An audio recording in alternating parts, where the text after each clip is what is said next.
الحمد لله نحمده ونستعينه ونستغفره ونؤمن به ونتوكل عليه ونعوذ بالله من شرور أنفسنا ومن سيئات أعمالنا من يهده الله فلا مضل له ومن يضلل فلا هادي له ونشهد أن لا إله إلا الله وحده لا شريك له ونشهد أن سيدنا وسندنا وحبيبنا وحبيب ربنا وطبيبنا وطبيب قلوبنا ومولانا محمدا عبده ورسوله الذي أرسله بالحق بشيرا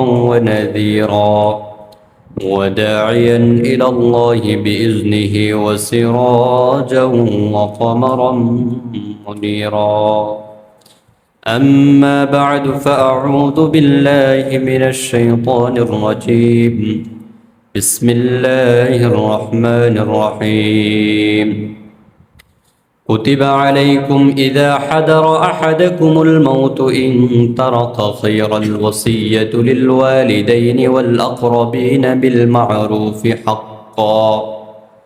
حقا على المتقين فمن بدله بعدما سمعه فإنما إثمه على الذين يبدلونه إن الله سميع عليم فمن خاف من موص جنفا أو إثما فأصلح بينهم فلا إثم عليه إن الله غفور رحيم صدق الله العظيم الحمد لله রবের দরবারে লাখো কোটি শুকর যে আল্লাহ আমাদেরকে তাফসীরের মজলিসে বসার তৌফিক দান করেছেন।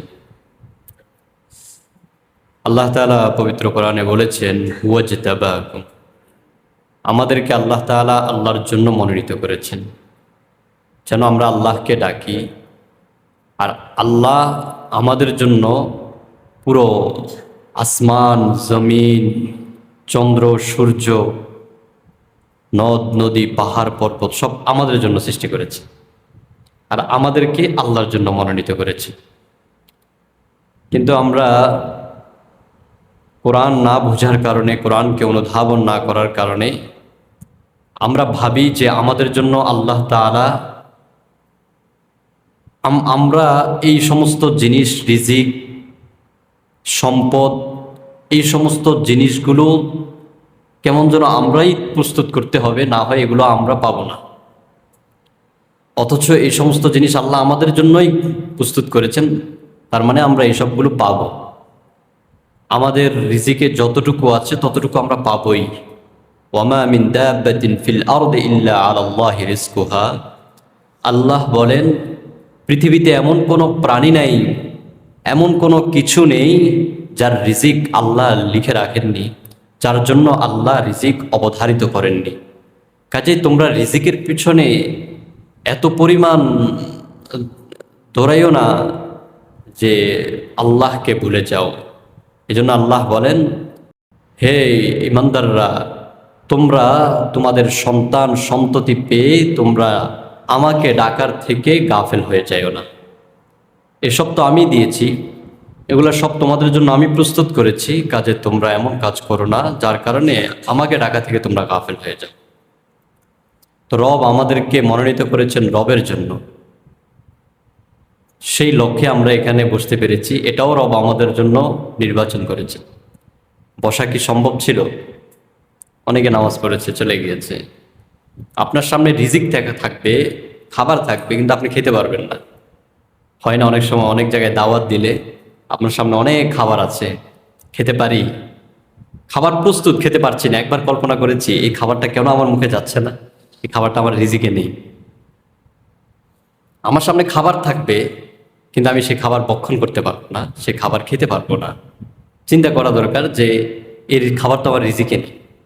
তো আমাদের এখানে অনেক মানুষ আছে, সবাই এসেছে, এটা চিন্তা করতে হবে সবার মধ্য থেকে আল্লাহ আপনাকে নির্বাচন করেছে।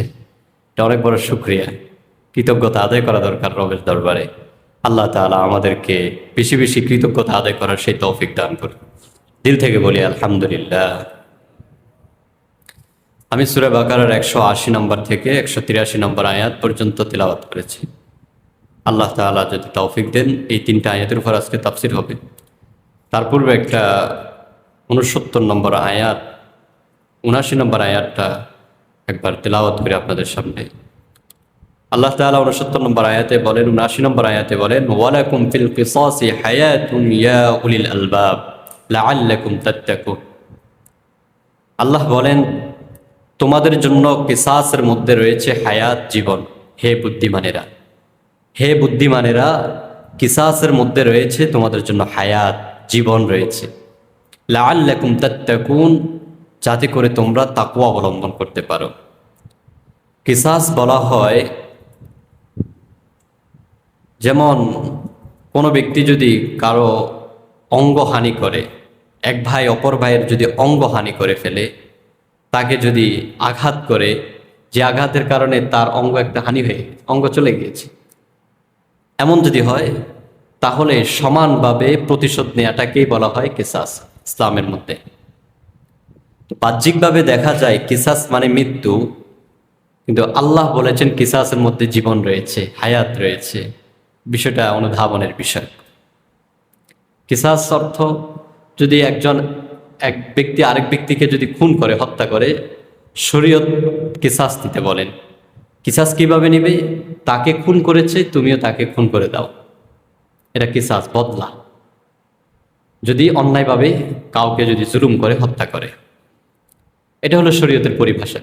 তো একজন যদি এরকম ক্ষতি করে, তো তার জন্য ক্ষতিপূরণ হিসাবে তারাই জান দিতে হয়, তাহলে তো সে তো মারাই গেল, তাহলে তার হায়াত কোথায় রইল? আসলে আল্লাহ তাআলা পবিত্র কোরআনের অনেক জায়গায় কথা বলেছেন যে নারীদের মধ্য হতে এবং পুরুষদের মধ্য হতে যারা সৎ কাজ করে, নেক কাজ করে, তো আল্লাহ বলেন, ফালানুহইয়ান্নাহু হায়াতান তাইয়্যিবা, আমি তাদেরকে হায়াতে তাইয়্যিবা দান করি, অর্থাৎ তাদেরকে উত্তম হায়াত দান করি, তাদেরকে পবিত্র হায়াত আমি তাদেরকে দান করি, যারা কি করে, নেক আমল করে। তো এখানে কিসাসের মধ্যেও আল্লাহ তাআলার সে হায়াতটা আছে। কিভাবে? যদি ইসলামের এই সমস্ত বিধানগুলো একমাত্র প্রয়োগ করা হয় অপরাধকে খতম করার জন্য, অপরাধকে নির্মূল করার জন্য। আমাদের সমাজে যদি কোনো ব্যক্তি কোনো অপরাধ করে, যদি তার শাস্তিটা প্রয়োগ হয়, তার শাস্তি দেয়া হয়, তাহলে অপরাধ কমবে। তো কিসাসের মাধ্যমে কোনো ব্যক্তি যদি কাউকে হত্যা করে, যদি কোনো ব্যক্তি চুরি করে, তাহলে তার হাত কেটে দেওয়া হয়। কোনো ব্যক্তি যদি জেনা করে, দর্শন করে, তাহলে তাকে পাথরে নিক্ষেপ করে হত্যা করা হয়। এই কাজগুলো যদি করা হয় তাহলে অপরাধ কমে, অপরাধ কমে যায়। ইসলামে অপরাধকে কি করে? খতম করে দেয়। তো আল্লাহ তাআলা বলেন ফিল হায়াত, এটার মধ্যে জীবন আছে। জীবনটা কিভাবে? যে একজন অপরাধীকে মৃত্যুদণ্ড দেওয়ার মাধ্যমে বাকি অনেক মানুষকে আল্লাহ তাআলা বরকতময় জীবন দান করেন। এই হলো ফিল হায়াত। কিসাস প্রয়োগ করার মাধ্যমে আল্লাহ তাআলা যে জীবন দান করেন, এটা হলো এভাবে একজন অপরাধীকে আল্লাহ তাআলা শাস্তি দিয়ে পরবর্তীতে যে সমস্ত মানুষগুলো বেঁচে থাকবে তাদের জন্য একটা হায়াত। একজন চাঁদাবাজ যদি সমাজের মধ্যে থাকে, তাকে যদি নিয়ন্ত্রণ না করে, তাহলে তার কারণে পুরো এলাকা, পুরো সমাজ কি হয়ে যায়? অতিষ্ঠ হয়ে যায়, ভয় পেয়ে যায়, রাস্তাঘাটে বের হতে পারে না। ইসলাম বলেন তাকে ধরে বেঁধে ফেলো। যদি সে কাউকে হত্যা করে, তাকে হত্যা করে দাও। যদি সে চুরি করে, চাঁদাবাজি করে, তাহলে তার হাত কেটে দাও। যদি এগুলো প্রয়োগ করা হয়, তাহলে তার অতিষ্ঠ থেকে, তার জুলুম থেকে মানুষ বেঁচে থাকার নামই হলো হায়াত। আশা করি বুঝতে পেরেছেন আপনারা। আল্লাহ তাআলা এই কথাই বলেন যে ওয়ালাকুম ফিল কিসাসি হায়াত ইয়া উলিল আলবাব। বুদ্ধিমানরা এটা চিন্তা করবে, কিন্তু নাস্তিকরা এটা তাদের অন্তরেই এটা প্রবেশ করবে না। তাদের মাথায় এই জিনিসটা আসবেই না যে এটা কিভাবে হায়াত হলো, এটা কিভাবে হায়াত হলো, মানুষকে ইসলামের মধ্যে মারামারি হত্যা করা এটা কেমন যেন, এটাকে তারা বর্বর বলে আখ্যায়িত করে। অথচ আমার আল্লাহ জালেম না, আল্লাহ নিজ কাউকে জুলুম করা নিজের উপর হারাম করে নিয়েছেন, সেখানে রব কিভাবে মানুষের সাথে জুলুম করবে, অন্যায় করবে, এটা কি কখনো কল্পনা করা যায়? তাহলে ইসলামের মধ্যে যা কিছু আছে সব কিছুই হলো মানুষের কল্যাণের জন্য। আল্লাহ তাআলা বলেন লাআল্লাকুম তাত্তাকুন, যাতে করে তোমরা তাকওয়া অবলম্বন করতে পারো।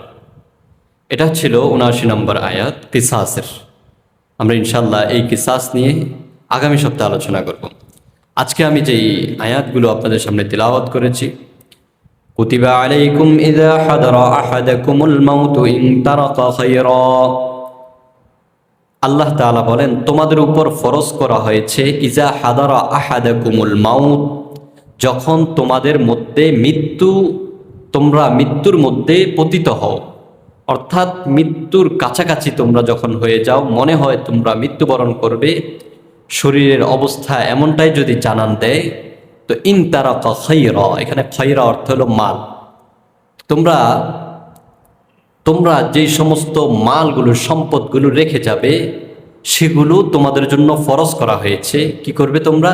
আল ওয়াসিয়াতু লিল ওয়ালিদাইনি ওয়াল আকরাবিনা বিল মারুফ, তোমরা তোমাদের পিতামাতার জন্য, নিকটতম আত্মীয়দের জন্য ন্যায়সঙ্গতভাবে সেগুলো ওসিয়ত করবে।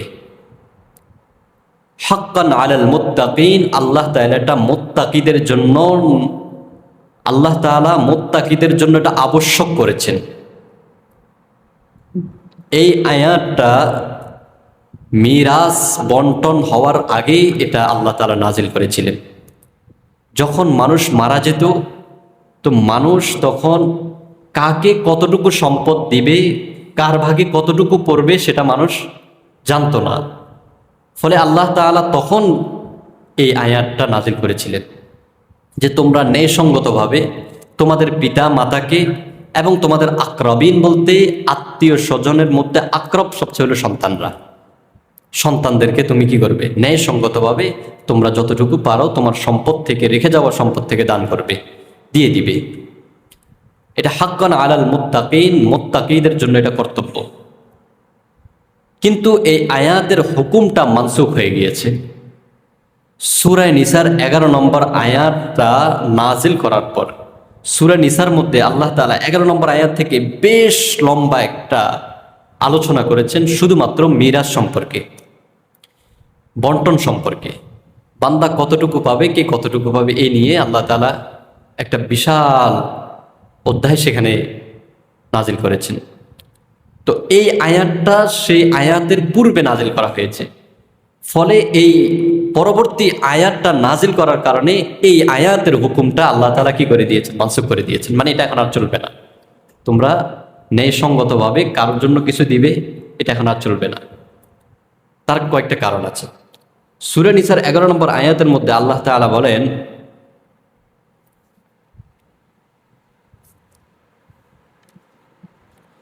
ইউসিকুমুল্লাহু ফি আওলাদিকুম, আল্লাহ তাআলা তোমাদের সন্তান সন্ততিদের ব্যাপারে নির্দেশ দিয়েছেন, লিযযাকারি মিসলু হাজ্জিল উনসায়াইন, যে একজন পুরুষ তোমাদের একজন সন্তান, তোমাদের সন্তানেরা মিসলু হাজ্জিল উনসাইন, দুইজন নারীর সমান সম্পদ পাবে।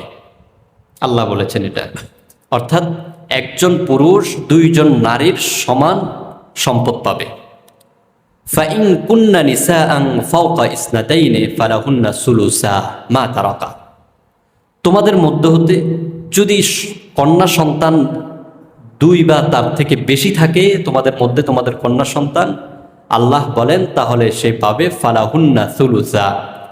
আমি যে আলোচনাটা করছি সেটা হলো এটা, আল্লাহ তাআলা যেই সূরা বাকারার 180 নম্বর আয়াতে যেই আয়াতটা নাজিল করেছেন যে তোমরা তোমাদের রেখে যাওয়া সম্পদগুলোকে ন্যায়সঙ্গতভাবে তোমাদের পিতা এবং তোমাদের মাতা এবং তোমাদের সন্তানদের মধ্যে বন্টন করে দাও, এই বিষয়টা আসলে সবার পক্ষে সম্ভব না বন্টন করা। কেন? আল্লাহ বলেন এই আয়াতের মধ্যে যে আবাউকুম ওয়া আবনাউকুম, তোমাদের পিতা এবং তোমাদের সন্তানের মধ্যে তোমাদের জন্য কে সবচাইতে উপকারী, এটা লা তাদরুনা আইয়ুহুম আকরাবু লাকুম নাফআ, তোমাদের জন্য কে সবচাইতে বেশি উপকারী সেটা তোমরা জানো না। ফলে তোমরা কি করো, তোমরা ইন্তেকালের আগ মুহূর্তে এসে তোমার একটা সন্তানের নামে অনেকগুলো জায়গায় লিখে দাও, ওসিয়ত করে দাও, আর বাকিদের নামে দাও না। তোমাদের যারা কন্যা সন্তান আছে, কন্যা সন্তানদেরকে তোমরা কিছু দাও না। তোমাদের পিতা যারা বয়োবৃদ্ধ রয়েছে, পিতাকে দাও না। যাকে মনে চায় তাকে দিতে থাকো। তা আল্লাহ বলেন যে তোমাদের এই ন্যায়সঙ্গতভাবে বন্টন করাটা তোমরা জানো না যে তোমাদের মধ্যে থেকে তোমাদের বাবা সবচাইতে উপকারী নাকি তোমাদের সন্তান? বাবা উপকারী, বাবা আমার জন্য এত কিছু করেছেন, এত জীবন এত কষ্ট করেছেন, সে বাবার জন্য আমি কিছু দিব না? সন্তান যদি বাবাকে দিয়ে দিই তাহলে সন্তানদের এস্টাবলিশ হওয়ার বিষয় আছে, সন্তানদের জন্য কিছু রাখবো না? তো আল্লাহ বলেন এটা তোমরা জানো না তোমাদের মধ্য হতে কে সবচাইতে উপকারী বেশি। এই জন্য আমি পূর্বের আয়াতকে মানসুখ করে দিয়েছি, পূর্বের আয়াতের হুকুমটাকে বাদ দিয়ে ফেলেছি। এই জন্য বাদ দিয়েছি, পরবর্তী আয়াতের মধ্যে আমি স্পষ্ট করে দিয়েছি যে তোমাদের জন্য কার কার কতটুকু বন্টন তোমরা পাবা। তাহলে তোমাদের মধ্যে ইনসাফ ঠিক থাকবে, কে কতটুকু পাবে সে ততটুকু নিয়ে যাবে, আর কোনো সমস্যা হবে না। আল্লাহ তাআলা বলেন, এখন আসি একটা কথা, আমার একটা নাতি আছে, কিন্তু আমার বড় ছেলে মারা গিয়েছে, যেটা আমাদের সমাজে হয়ে থাকে। কিন্তু বাবা বেঁচে থাকা অবস্থায় সন্তান যদি মারা যায়, ওই সন্তানের সন্তান মিরাজ পাবে না। পশ্চিমারা নাস্তিকরা এটা নিয়ে খুব লেখালেখি করে যে ইসলাম কেমন, যে নাতিকে কি দিল না, সম্পদ দিল না। আসলে সম্পদ হলো আকরব, যে সবচেয়ে বেশি কাছের সে পাবে, সে হলো সন্তান। তো সন্তানদের পরবর্তী হলো নাতি, আগে তো সন্তানদেরকে দিতে হবে। তো ইসলাম আকরাব সন্তানকে দিয়েছেন। এখন বলেছেন যে ঠিক আছে, সন্তান তো অনেকগুলো আছে, তাহলে দাদা তো বেঁচে আছে, তো দাদা 1/3 পাচ্ছে। 1/3 পাওয়ার পর তো দাদার দোষ, দাদা তো চাইলে তার 1/3 পুরোটাই তার নাতির নামে লিখে দিতে পারে। তো সে লিখে দেয় নাই কেন? দোষটা কে করেছে? ইসলাম করেছে নাকি দাদা করেছে? ক্ষতি কে করেছে? নাতির ক্ষতি তো দাদা করেছে। সম্পদ তো তোমার কাছেই, তুমি তো বন্টন করে দিবা। ঠিক আছে, তুমি চাচাদের সম্পদ দেওয়ার দরকার নাই, তাদের টাকা ভাতিজাকে দেওয়ার দরকার নাই, তো তোমার যেটা আছে সেখান থেকে তো তুমি দিতে পারো, তুমি দাও না কেন? তুমি এই সম্পদ দিয়ে কি করবো? তোমার ওয়ারিসকে আগে, তোমার ওয়ারিস যতটুকু পাবে তুমি তো ওদেরকে দিয়ে দিছো, তো তুমি মৃত্যুর আগে তো ওসিয়ত করে যেতে পারো, কিন্তু সেটা তো করে নাই। মাসালা হলো এটাই যে আমাদের সম্পদ আল্লাহ তাআলা ইসলামের মধ্যে যেই ইনসাফপূর্ণ বন্টন করেছেন এটা আর কোথাও নাই। হিন্দু ধর্মের মধ্যে যারা বাকেরা থাকে তাদের ব্যাপারে দেখবেন তারা এগুলা দিতে চায় না, তাদের মধ্যে যারা বাকেরা কুমারী থাকে তাদের সম্পদ দেয় না। একমাত্র ইসলামে আছে যারা সম্পূর্ণভাবে সঠিকভাবে তারা নেই, সম্পূর্ণভাবে সম্পদগুলো বন্টন করে থাকেন মানুষদেরকে। নারীদের ব্যাপারে যে বিষয়টা আছে, নারীদেরকে আল্লাহ তাআলা পুরুষরা যদি পায় নারীরা পাবে, পুরুষরা যদি না পায়, ভাই যদি না পায় বোন পাবে না, ভাই যদি পায় বোন অবশ্যই পাবে। তো বোনকে আল্লাহ তাআলা, নারীদেরকে আল্লাহ তাআলা অনেক দিক থেকে দিয়েছেন। একদিক থেকে পুরা মোহরের বিষয়টা পুরাটা তো নারী পায়, যে মোহর ধরা হয়, যে কাবিননামা, এটা তো পুরো নারী পায় একদিকে। তো তার তো এখান দিয়ে কম পেলে এই দিক থেকে তো পোষায় যায় এক। দ্বিতীয়ত তার পরিবারের দিক থেকে, তার বাবার দিক থেকেও কিছু পায়। তৃতীয়ত তার স্বামীর দিক থেকে বেশি পায়। কিন্তু পুরুষ তো একজন যে শুধুমাত্র বাবার কাছ থেকে কিছু পায়, তো কোথা থেকে পায় না। তাহলে হিসাবে কে পেল? নারী পেল। কিন্তু আমাদের নাস্তিকরা এই কথাটা তারা অনুধাবন করতে পারে না যে আসলে নারীদেরকে আল্লাহ তাআলা সবচেয়ে বেশি সম্মানিত করেছেন। আরেকটা বিষয়, এখন আসি, আমাদের সমাজ কেমন হয়ে গিয়েছে?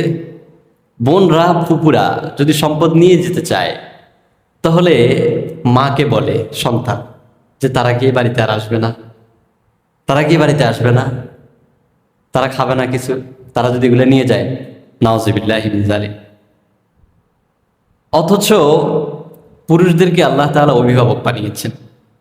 যেমন যদি ভাতিজা বেঁচে থাকে, বাপ চাচা যদি কি যায়, ভাই যদি মারা যায়, তাহলে ওই ভাতিজাকে দেখার সম্পূর্ণ দায়িত্ব চাচাদের, ফরজ।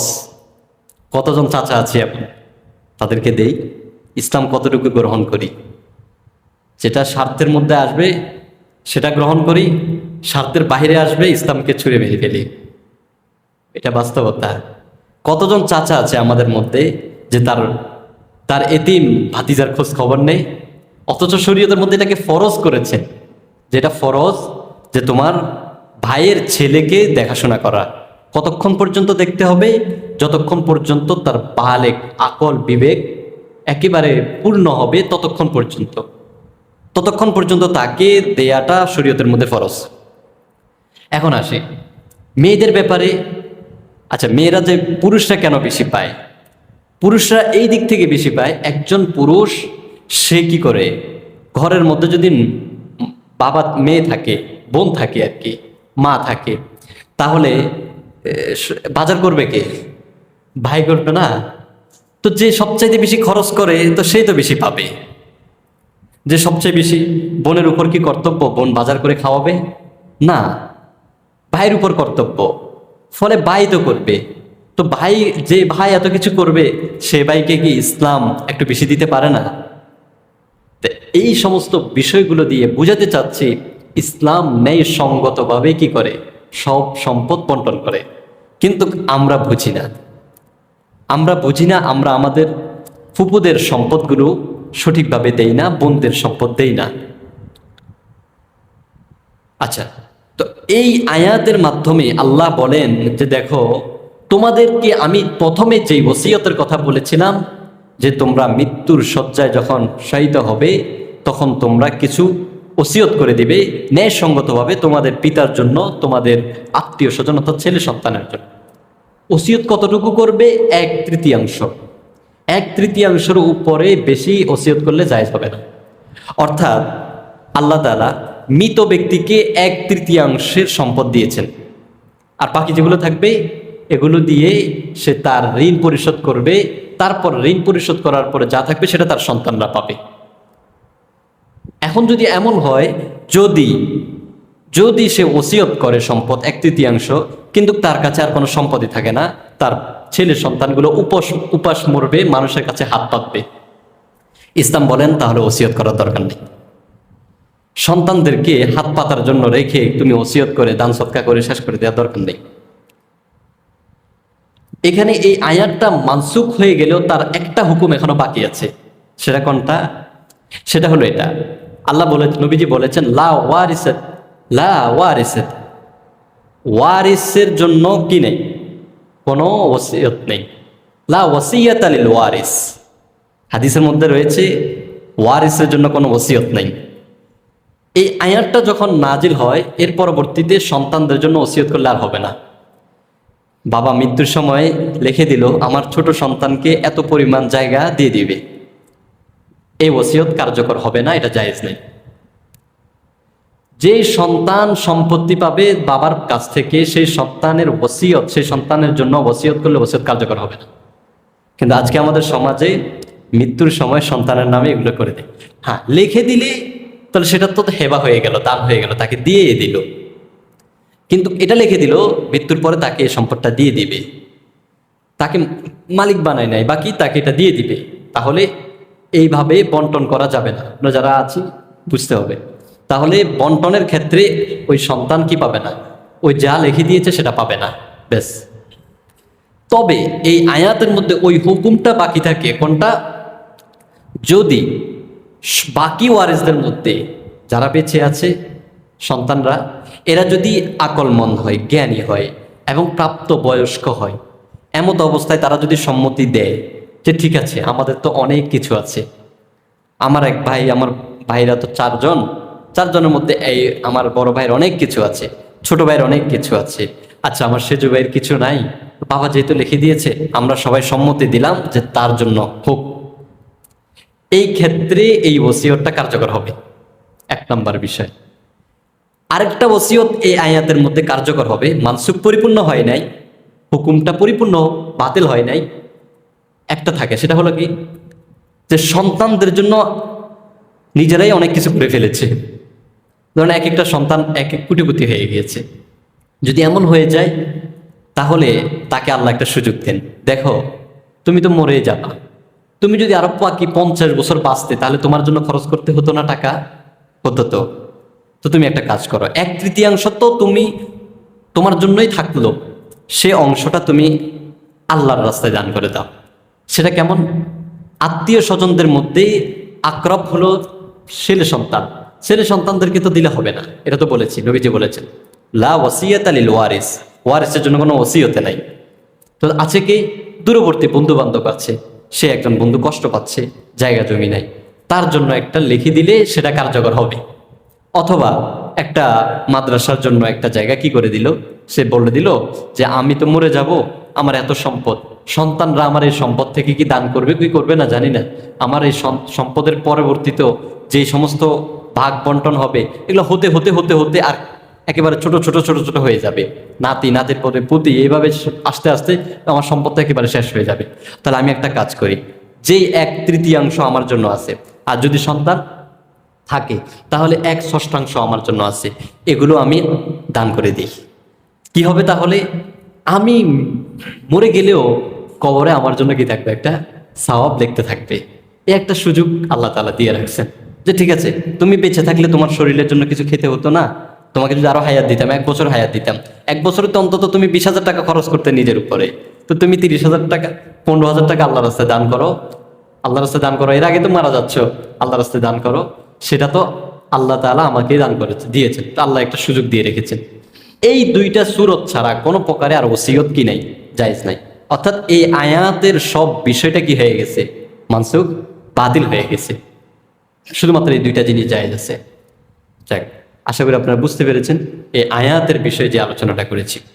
তা আল্লাহ বলেন যে কুতিবা আলাইকুম ইজা হাদারা আহাদাকুমুল মাউত, তোমাদের মধ্য হতে যাদের মৃত্যুর সন্নিকটে তোমরা পৌঁছে গেছো, মৃত্যুর মধ্যে পতিত হয়ে গিয়েছো, তো তোমাদের রেখে যাওয়া সম্পদের মধ্যে তোমাদের জন্য ফরজ করে দেওয়া হয়েছে তোমাদের পিতামাতা তোমাদের সন্তানদের জন্য ন্যায়সঙ্গতভাবে বন্টন করতে, হাক্কান আলাল মুত্তাকিন, এটা মুত্তাকিদের জন্য আবশ্যক। তবে সূরা নিসার 11 নম্বর আয়াতটা নাজিল হওয়ার পরে এই আয়াতের হুকুমটা কি হয়ে গেছে, বাতিল হয়ে গেছে। তবে পরিপূর্ণ বাতিল হয় নাই, 2টা জিনিস এখনো কায়েম আছে। এরপর আল্লাহ বলেন ফামান বাদ্দালাহু বা'দা মা সামিআহু। আচ্ছা, পিতা যখন এই ওসিয়ত করতেছে যে তুমি আমার সন্তান অমুক সন্তানকে এতটুকু সম্পদ দিয়ে দিবে, এখন সন্তানকে তো সম্পদ দিলে হবে না, কারণ সে ওসিয়ত, সে এমনিই সম্পদ পাবে, তাকে ওসিয়ত করে সম্পদ দিলে সে সম্পদ কার্যকর হবে না। তাহলে যদি বলে যে অমুক মাদ্রাসায় জন্য একটা জায়গা দাও, অমুক মসজিদের জন্য একটা জায়গা দাও, এটা সে কি করে গেছে, ওসিয়ত করে গিয়েছে, আমার সম্পদের মধ্যে থেকে এটা দিবা। কিন্তু সন্তানরা কি করে, যারা শুনেছে তারা বন্টন করার সময় আওয়াজে তুলে না, বর্তমান হয় এটা, বাবা বলে গিয়েছে কিন্তু করে না। আল্লাহ বলেন ফামান বাদ্দালাহু বা'দা মা সামিআ, সেটা শোনার পরে যারা এটার মধ্যে রদ বদল করবে, মানে কোনো কিছুই বলবে না, তাহলে ফাইন্নামা ইসমুহু, এটার গুনাহটা ওই ব্যক্তির মধ্যে পড়বে, আল্লাযী ইউবাদদিলুনাহু, যে ব্যক্তি এটাকে গোপন রেখেছে, পরিবর্তন করেছে, রদ বদল করেছে। ইন্নাল্লাহা সামিউন আলিম, আল্লাহ তাআলা সবকিছু শুনেন এবং সবকিছুর উপর জ্ঞান রাখেন। এরপর আল্লাহ বলেন ফামান খাফা মিন মুসিন জানাফা আও ইসমান ফাআসলাহা বাইনাহুম ফালা ইসমা আলাইহি ইন্নাল্লাহা গফুরুর রহিম।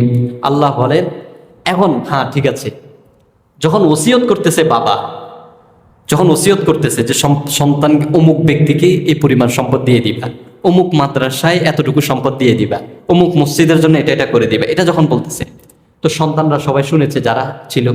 আল্লাহ বলেন ওসিয়তকারী যদি এমন ওসিয়ত করে, ঠিক আছে, যে ওসিয়তটা পক্ষপাতিত্ব বা সে বিপদে পড়বে, তার জন্য গুনাহ করবে, এমন যদি আশঙ্কা থাকে যে এটা সে গুনাহ করতেছে, সে সব সম্পদ মাদ্রাসার জন্য দিয়ে দিচ্ছে, অথচ তার কতগুলো সন্তান, এই সন্তানগুলো সবগুলো না খেয়ে মরবে, মানুষের কাছে হাত পাতবে, এরকম যদি হয়ে যায়, সেক্ষেত্রে যদি তাকে যদি কি করে ফাআসলাহা বাইনাহুম, তাকে যদি একটু বুঝায় যে বাবা আপনি এমনটা করেন না, আমরা তো বেঁচে আছি, এখন আমাদের তো থাকতে হবে, একটা জায়গা তো আছে, তাকে যদি বুঝাইয়া জীবদ্দশায়, কিন্তু মরে গেলে কিন্তু আর চলবে না, জীবদ্দশায় তাকে যদি বুঝায় এবং এটা যদি সংশোধন করে দেয়, তার এই ক্ষেত্রে কোনো গুনাহ নাই, গুনাহ হবে না, ঠিক আছে, এটা কোনো গুনাহ হবে না।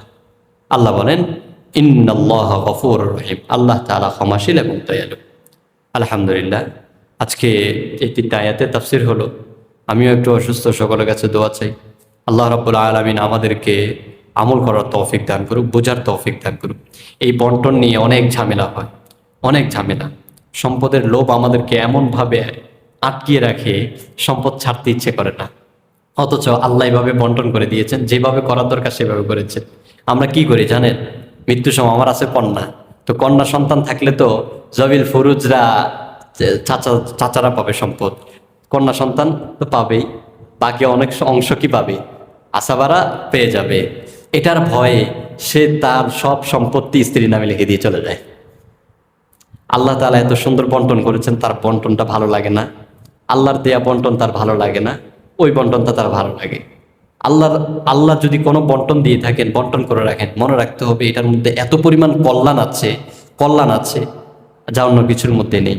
আমরা যদি আল্লাহ তাআলার বন্টনের উপর যদি বেশি বন্টন করতে যাই, তাহলে আমরা ক্ষতিগ্রস্ত হয়ে যাব। এটাও আমরা মনে রাখবো। কন্যা সন্তান আছে, তো কন্যা সন্তান তো আমি মাত্র বললাম, এদেরকে তো আল্লাহ তাআলা এত পরিমাণ দিছে, এত পরিমাণ দেয়, হিসাব ছাড়া দেয়। তো তবুও কেন আমরা লোভে পড়ে স্ত্রীর নামে সব সম্পদ দিয়ে তারপরে আসাবা যারা আছে সবকে আমরা কি করে দিলাম, বিপদের মধ্যে ফেলে দিলাম, তাদেরকে ঠকালাম। এটা ঠিক না। আল্লাহ তাআলা আমাদেরকে হেফাজত, আল্লাহ তাআলা আমাদের বোনদেরকে সঠিকভাবে সম্পদগুলো দেওয়ার সেই মন মানসিকতা তৈরি করে দেয়। আমরা আমাদের বোনদেরকে অনেক ঠকাই। বোনরা আসবে, এই জন্য তাদের জায়গাগুলো বেচতেও দেই না, যে তারা আসবে না, যদি বিক্রি করে দেয় তারা তার আসতেই পারবে না। চিন্তাটা, মাইন্ডটা আমাদের এখানেই আসে। কেমন চিন্তা যে বিক্রি করে দিলে তারা আসতেই পারবে না, এগুলো থাকলে তো আসতে পারবে কি।